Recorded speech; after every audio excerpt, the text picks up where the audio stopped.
Day 8 of the Diddy trial concluded with prosecutors playing the last known recording of Prince. Hidden deep in the case files, this piece of evidence shocked everyone in court and sent Diddy's lawyers scrambling. Mark Agnifilo, Tenny Geragos, and Brian Steele. None of Diddy's high-end lawyers could have predicted what this audio recording was going to reveal. From exclusive audios to leaked testimonies and even a case of arson, we're going to take a look at everything that was revealed in week 2 of the Diddy trial. The first Diddy party I went to was at Prince's house. So you want to go to Prince's house to the Diddy party where Tyrese is performing and Demi Moore and Ashton Kutcher are swinging on swings.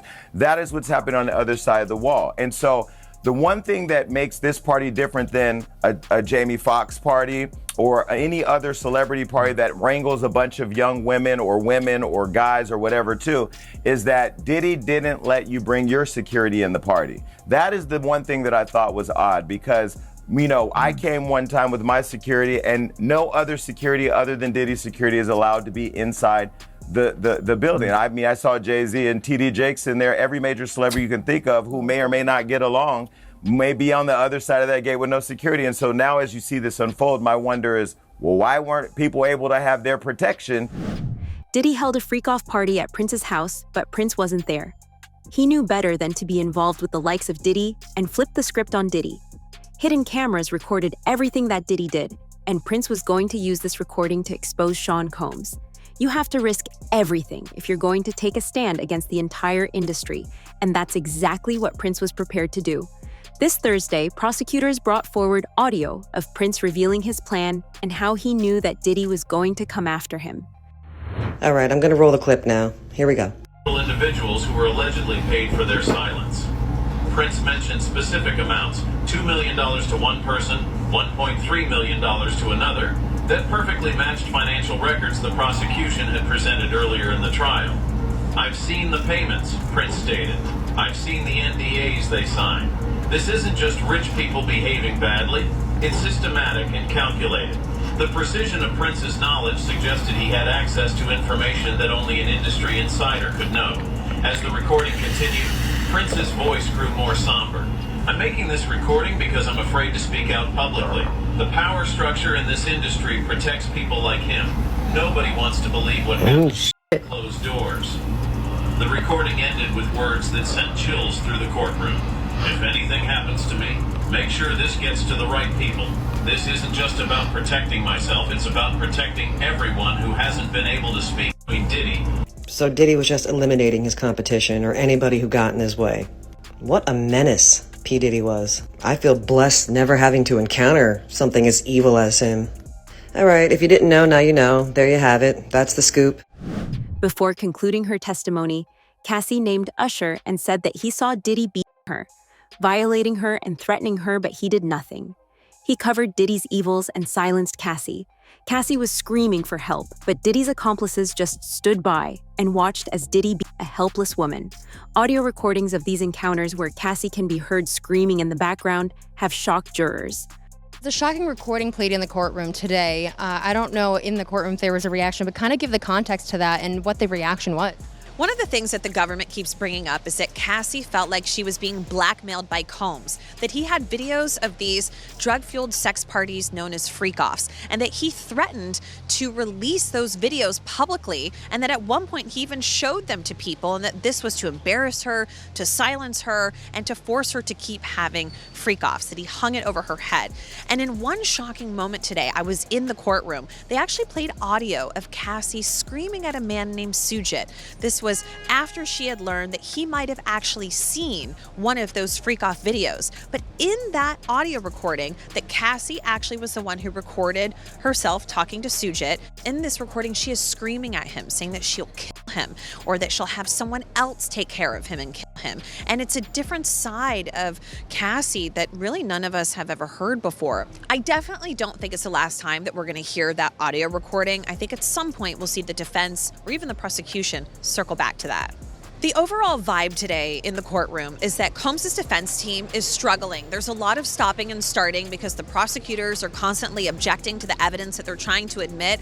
The judge is even getting frustrated at one point, saying that we need to set ground rules. Dawn Richards says she wasn't alone in witnessing Sean Diddy Combs' abuse. During her second day of testimony in the music mogul's federal trial, the 41-year-old described an alleged 2010 incident of Combs punching then-girlfriend Cassie Ventura at a West Hollywood, California restaurant and said Usher was also a witness to the event. During her testimony May 19th per NBC News, which had a reporter in the courtroom, she said, quote, Mr. Combs punched Cassie in the stomach. They were having a private conversation and then he punched her in the stomach. She immediately leaned over and left. In addition to Usher, Richard, who was a member of the girl group Danity Kane, which was formed on Combs' show Making the Band in 2004, alleged that other musicians, including singer Neo, record exec Jimmy Iovine, and rapper Big Daddy Kane were present as well. When Richard and Ventura got into a car to leave after the alleged restaurant incident, Richard said another physical altercation took place between Combs, who has pleaded not guilty to all charges, and his then-girlfriend. She continues in her testimony, quote, we got in the car to head back to her house. Combs grabbed her, slapped her, popped her in the mouth, and told her to shut the up. Everyone was quiet. Prosecutors showed jurors the evidence collected from Sean Combs' hotel room: cash, drugs, weapons, and hundreds of bottles of baby oil. Seized from Diddy's hotel room on the day of his arrest, this evidence proves that Diddy feels no remorse over what he has done. Even after being indicted, Diddy was still engaging in violent freak-offs. And according to Homeland Security, DNA collected from the day of Diddy's arrest shows that he had multiple women in the room with him. First look inside Combs' Miami mansion the day federal agents busted the gate open last year to raid it.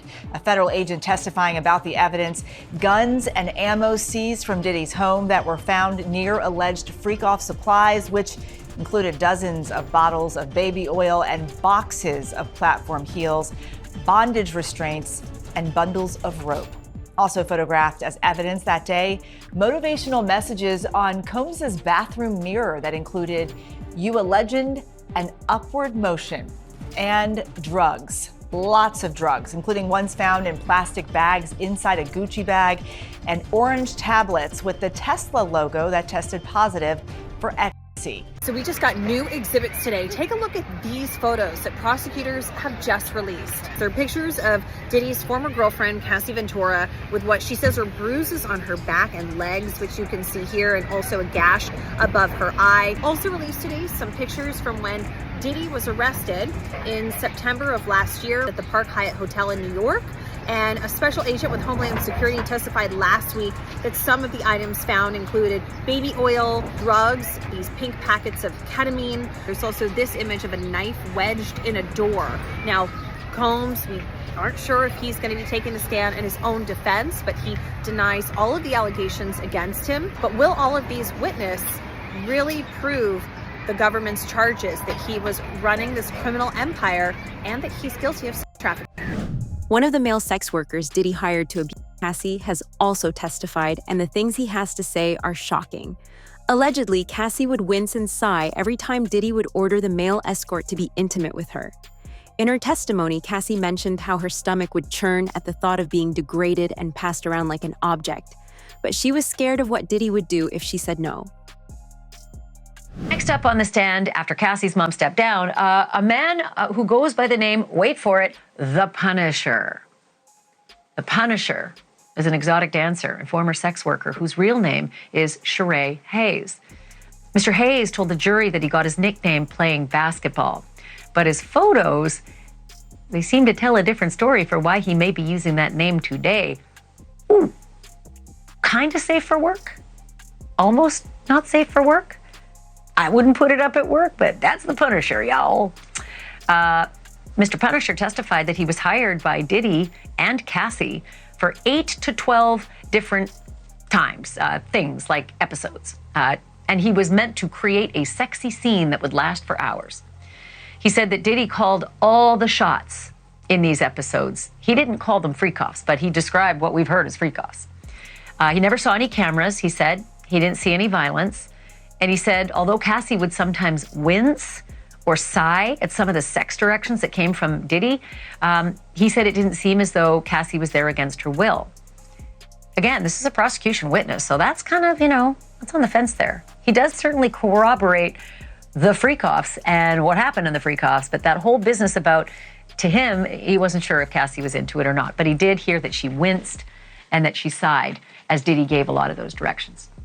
By the way, the Punisher also said that he never saw Diddy take drugs, never saw that he seemed drunk or high, which is exactly what prosecutors are trying to show, that this was not just an out-of-control, party of an enlisted megastar, but instead was a clear-eyed criminal enterprise. Cassie felt alone. Diddy wanted to isolate her and would come after everyone that she reached out to, including her mom.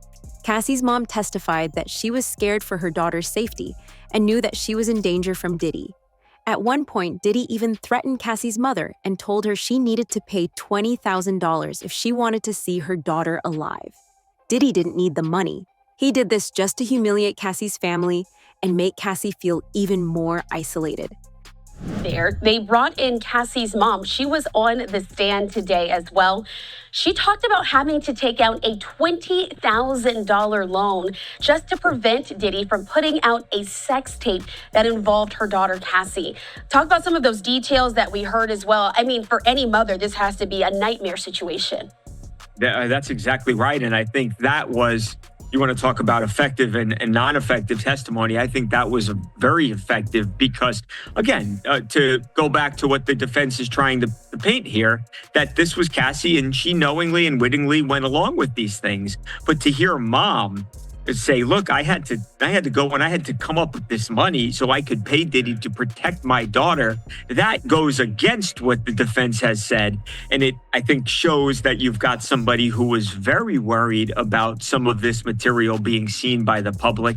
And that doesn't sound like somebody who wittingly went along with some of the things that she was asked by her boyfriend to do. So I think that was very powerful testimony. And it certainly goes to show what the prosecution is trying to say, that again, that Cassie was coerced into doing these things, and she was messaged that if you don't do what I want you to do, me being Diddy, then you're going to really have to deal with some very substantial repercussions here. And I think that was the point of mom's testimony.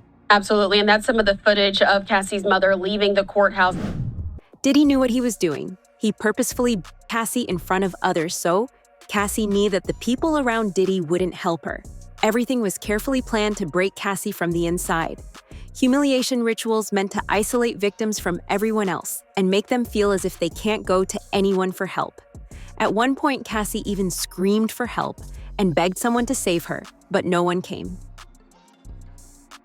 And so he would start to see all of these things take place. He was on direct describing an incident on a private plane between Sean and Cassie, in which he described Sean as holding up like a rocks glass, and heard Cassie then say, isn't someone seeing this? Talking about a beating that was taking place right there in the moment. Now, George eventually left because he said he was tired of hiding the domestic violence from everyone. So he's a former executive assistant to Combs, and he testified that he witnessed Combs be violent with Ventura while on that private jet in 2015. He did hear that glass break and saw Combs standing over Ventura. He told the jury that Ventura did scream, isn't anyone seeing this? So that's been some of the testimony. He has testified to several incidents of domestic violence that he saw at the hands of Sean Combs toward Cassie, and then also a name we've heard in this case, Gina. Julie, when Cassie was on the stand, as well as one of her friends, that was Carrie Morgan, she was saying that Gina was a real problem. George Kaplan was talking about some domestic violence that he witnessed toward Gina as well, a time when Sean was throwing apples really hard at Gina, and Gina was covering her face. Forensic psychologist Dr. Dawn Hughes is testifying in the trial. Her testimony makes it clear how Diddy's abuse made it impossible for Cassie to leave. This testimony offered the jury context about how abuse can form and continue in intimate partner relationships, for jurors to compare the information to the circumstances being presented to them. Diddy's team mentioned how the rapper was bipolar and has anger management issues. She did not interview Cassie, any victims in this case. She was providing general testimony about victims of domestic abuse, how they cope, what different levels of abuse use there are, how do people recover from it, the trauma they experience, really what was taking place in regard to the back and forth, the cross as well as the direct, was a lot of attacking by defense counsel as to her credibility and her qualifications. We do have some testimony we can put up for you, though, on this when she was on the stand this morning. Let's go ahead and put that up, and I can tell you exactly a little bit more about it. So Hughes confirmed that she has never testified in the defense of a man accused of a sex crime. This was on the cross-examination. I don't evaluate offenders, is what she responded with. Hughes maintained that prosecutors have not discussed specifics of this case with her. This cross-examination was done by a man, an attorney named Mr. Bach. And you could tell Judge Ashley when he was doing his cross-examination, he is very skilled at cross-examining expert witnesses. He again brought up how much money she is being paid and how much she makes from really just being an expert witness in trials. So he was asking her about that. But something interesting came up was when Combs' defense team referenced his bipolar disorder. And that's really the first time that we're hearing that he might actually have a diagnosed clinical condition. We know that he has talked about his temper, his mood swings. I mean, that's how he got his nickname, right? Puffy, because he huffs and he puffs. But it's no laughing matter. We know that he's capable of incredibly terrifying violence. Just take a look at that 2016 security footage of Cassie being brutally beaten by him. And so, now we're learning that perhaps he might have been on medication. He sought treatment, and he may have bipolar disorder. Bipolar disorder and other mental health issues don't excuse all the horrible crimes that Diddy committed. And it's also important to remember that Diddy's team previously tried to paint Diddy as someone who just took too many drugs and made a mistake. Diddy abused Cassie for well over a decade. Nothing can excuse that level of abuse. Well, you started to list it, Eva, the guns, the drugs, the freak-off supplies. And I think what was most striking, perhaps, for the jury to see was the proximity. There were the AR-15-style assault rifles right in the same shelving unit as the baby oil and the Astroglide and the platform heels and the lingerie.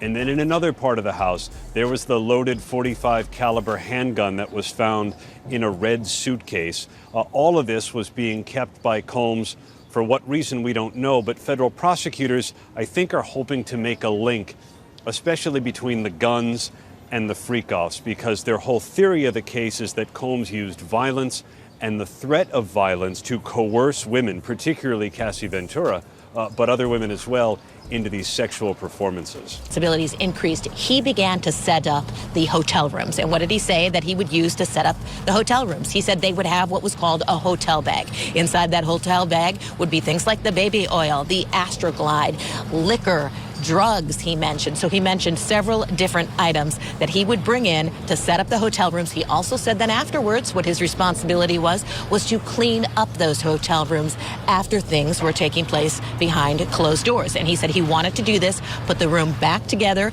as perfectly as possible, because he didn't want anyone selling any kind of photographs of the hotel room to try to make Sean Combs look bad. When Cassie tried to step away and date Kid Cudi, Diddy broke into his house and burned down his car. He wanted Cassie to feel suffocated, like there was no way out. Kid Cudi testified that Diddy broke into his house, locked his dog in the washroom, and turned off all the cameras. An investigation was carried out, but Diddy was never caught. Diddy has escaped multiple investigations, and after a while, it makes you think if Diddy had someone on the inside helping him get away. Scuddy had a brief relationship with Cassie Ventura during this time, and Combs allegedly made threats against him because of it. Scuddy testified that he believes Combs actually broke into his house and testified that a few months later, a Molotov cocktail was placed on his Porsche, damaging his car.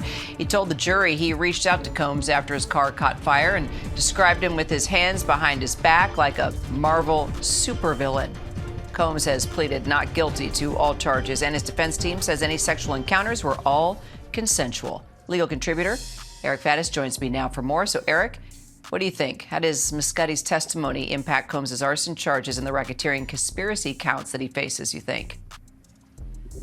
Yeah, Kira, I think we're firmly moving into RICO territory here. We're getting past some of the sex trafficking allegations, talking about a criminal enterprise that was allegedly engaged in committing crimes. And so Kid Cudi's testimony goes to trying to prove some of those predicate offenses. He says that Diddy and his team burglarized his home after Diddy found out that he was dating Cassie Ventura, and then shortly thereafter blew up his vehicle, which goes to arson. And so that was really the thrust of the testimony. That was the purpose for putting him on. There were some points scored by defense as well. It was some colorful testimony. Diddy's lawyers are saying Diddy wasn't involved in this, but according to Kid Cudi, years after the alleged arson, Diddy apologized to him for the entire thing. Is this really something an innocent man would do? So he said that when he got that phone call from Cassie that he sprung into action, although he was confused about why it would matter if Sean Combs knew that he was dating Cassie, because he had no reason to believe that they were still romantically involved. Remember, Kid Cudi had been dating Cassie, he says, for about a year at this point. He went and he got her from her apartment and he took her to the only place he thought would keep her safe, which is the Sunset Marquis. It's a hotel in LA. So in this phone call with Cassie, she says, look, Diddy knows we're dating. He asked for your address. I gave him your address, and I'm so scared right now. So he goes and he picks her up at her place and takes her to the Sunset Marquis Hotel. While they're there, they got a phone call from a friend of Cassie's who said, I'm sitting in front of your house right now, Kid Cudi. Sean Combs and an associate of his are inside your house. And that's when he was like, what is going on? He said he was angry. So he gets in his car. He said it was a Porsche 911 convertible. And on his way to the house, that's when he's starting to get worried about, what am I walking into? Could Combs have weapons? Who else could be there at the house? Could this turn violent? Although he said he did want to fight Combs for breaking into his house. And so he called 911, but he also called Combs and he said, why are you in my house? And he said, I'm on my way. So when he got to his house, Diddy wasn't there. What he did notice was that his surveillance cameras were turned the other way. Some Christmas presents were unwrapped from Chanel for his family. And that also his dog was in a bathroom with the door closed. Last week, we heard Cassie testify about Combs threatening to set fire to his Porsche. Talk to me about what he said inside today about that incident. Kid Cudi and Cassie stopped dating after this whole incident in which Combs allegedly broke into his house. So on this particular night, he's staying at an ex-girlfriend's house. And while he's there, early in the morning, he gets a call from his dog's babysitter who's house sitting for him and says, your car's on fire in the driveway. So, he instructs her to call 911. The authorities and the fire department show up at his house, and then he calls a friend to go there and start taking pictures of his car. When he gets there, authorities are already at the scene, and what they find is something called a Molotov cocktail. That was a bottle with liquid in it and a rag that had been set on fire, and somebody had cut the roof of his convertible and dropped it inside. And then we saw pictures of all this damage today, and he said that unfortunately his car could not be repaired. So police collected all of this evidence, and there was some sort of an investigation. But today we heard on cross-examination Brian Steele, who's a very famous attorney out of Atlanta who represented Young Thug in his state RICO case. And he got up there and really tried to poke holes in this idea that Combs was the one who destroyed his Porsche. And he said, look, there was an investigation, nobody was charged, and they even took DNA evidence and fingerprints at the scene. And what connects Combs to this incident, right? Because all we really know is that Cassie said that Combs threatened to do this, but there isn't any security footage. There isn't any proof that Combs either told somebody to do it or actually did it himself. Even with Diddy behind bars, things aren't exactly safe for Cassie. Days before the trial was scheduled to start, witnesses began to disappear. In an interview with Piers Morgan, big homie CC said that the witnesses are in danger and need to be protected. My gut feeling of what's going to take place is, well, we're going to see a lot of strange things take place due to the fact that I know how this world works after working in the industry. And whenever these trials come about, the closer you get to the trial date, a lot of things start happening to remove people from the case that are going to strengthen the case for the prosecution. And I feel like we're watching that take place now with one of the male worker guys who provided tapes to the feds. He's disappeared. And this is similar to what happened in the Tory Lanez case, where the bodyguard whose DNA was on the weapon, he disappeared. So I expect to see a lot of strange things take place. I expect to see the defense team do a lot of steps to lighten the image of Combs, and we've been watching that take place. From what you know about him, Sean Combs, obviously the perception of him has changed dramatically since these allegations were made and since he got charged. I mean, from everything we're seeing now, he seems a very unpleasant, nasty, violent piece of work. Is that a correct assessment? The assessment is going to be correct. So what I've learned is whenever you see a gentleman like this from affluence and power, whenever they have an addiction to MDMA or the drug ecstasy, they call it the love drug. So he's been doing this drug for over 20 years. So that's going to lead his view skewed when it comes to sexual activity. I believe it's helped turn him into a sexual deviant. And, you know, what type of man wants to see another man urinate in his wife's mouth? With the selection of a jury in the Sean Diddy Combs case almost complete, prosecutors are preparing for opening arguments on Monday. But they admit there's a snag. One of their key witnesses against the rapper appears to have gone missing. This comes as we learn that Combs' ex-girlfriend, who was seen on video being assaulted by the rapper, is pregnant. Here's Les Trent. Is a key witness in the Sean Diddy Combs trial backing out? Victim number 3, as she's called, was set to testify against the music mogul. The name of victim number 3 was going to be revealed when she took the stand, but the woman has apparently gone missing, and prosecutors say they've been unable to reach her. People just get nervous, and this person could just be nervous and just has had second thoughts. If the prosecutor can't find this witness, how might it affect the case? Look, I don't think it's going to have a tremendous effect. The prosecution is going to call a number of alleged victims. So look, this is just one less. Someone else is also getting cold feet. A juror sent an email to the judge asking to be removed from the panel for issues of personal well-being. From hidden tapes to silenced witnesses and a growing list of accomplices, the Diddy trial is exposing more than just one man's sins. It's unraveling a culture of silence, power, and fear in the entertainment industry. But the truth has a way of coming out, no matter how powerful the people trying to bury it. We'll keep following this case as it unfolds, bringing you every leak, every testimony, and every name that gets exposed. If you're as stunned as we are, hit that like button, subscribe for more updates, and let us know your thoughts in the comments. Until next time, stay aware, stay questioning, and never look away.